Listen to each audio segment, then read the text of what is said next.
কিশোরগঞ্জের ভৈরবে একটি বাজারের নামকরণ নিয়ে মতবিরোধের জেরে দুই গ্রামবাসীর মধ্যে সংঘর্ষের ঘটনা ঘটেছে। এতে নিহত হয়েছে একজন, আহত হয়েছে 10 জন। সকালে এই ঘটনা ঘটে। পুলিশ জানায়, ভৈরব উপজেলার কালিকাপ্রসাদ ইউনিয়নের আকবরনগর বাসস্ট্যান্ড এলাকায় আকবরনগর ও মিরারচর গ্রামবাসীর মধ্যে সংঘর্ষ শুরু হয়। এ সময় মিরারচরের মাসুদ মিয়াকে পিটিয়ে গুরুতর আহত করে আকবরনগরের বাসিন্দারা। পরে এলাকাবাসী তাকে আহত অবস্থায় ভৈরব উপজেলা স্বাস্থ্য কমপ্লেক্সে নিয়ে গেলে কর্তব্যরত চিকিৎসক মৃত ঘোষণা করেন। এ নিয়ে আরও খবর জানাতে কিশোরগঞ্জ থেকে সরাসরি যুক্ত হচ্ছেন আমাদের সহকর্মী টিটু দাস। ধন্যবাদ মেঘলা। আমি এখন আছি কিশোরগঞ্জের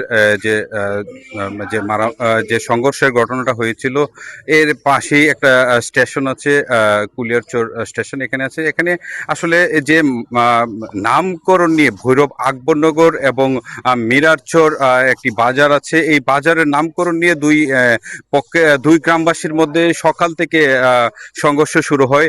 এই সংঘর্ষ আসলে বেলা বাড়ার সাথে সাথে সংঘর্ষটি ভয়াবহ আকার রূপ নেয় এবং আমরা এখন পর্যন্ত জানতে পেরেছি যে এই ঘটনায় মাসুদ মিয়া নামে একজন নিহত হয়েছে এবং এই ঘটনার জেরে আরো বেশ কয়েকজন আহত হয়েছে।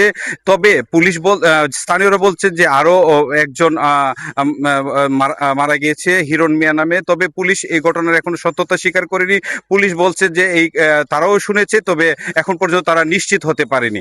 আর এই ঘটনায় আসলে সকাল থেকেই উত্তেজনা বিরাজ করছে এবং এই ঘটনাটা আসলে অনেক আগে থেকে কয়েক বছর ধরে এই নামকরণ নিয়ে, এই ভৈরব আকবরনগরের যে নামকরণ নিয়ে যে মারামারিটা শুরু হয় কয়েক বছর আগে থেকেই। আর এই মারামারিটা চলে আজ সকাল থেকে 2:30 পর্যন্ত মারামারি চলে। আর এই ঘটনার জের ধরে কয়েকটি স্টেশনে ট্রেন আটকা পড়েছিল এবং যাত্রীরা চরম ভোগান্তি শিকার হয়েছিল।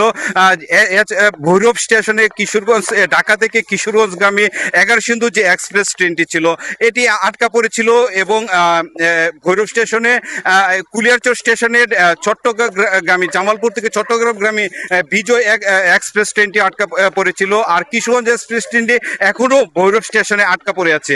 আর এই স্টেশন যদি আমরা বলি যে এই কয়েকটি স্টেশনে যাত্রীদের চরম ভোগান্তির শিকার হয়েছে এই ট্রেন আটকা পড়ার কারণে। আর এই ঘটনায় এখন পর্যন্ত উত্তেজনা বিরাজ করছে। এখন পর্যন্ত ঘটনাস্থলে অতিরিক্ত পুলিশ মোতায়েন করা হয়েছে, পরিস্থিতি নিয়ন্ত্রণে রয়েছে। আর এই ছিল কিশোরগঞ্জ থেকে আমার কাছে সবশেষ তথ্য।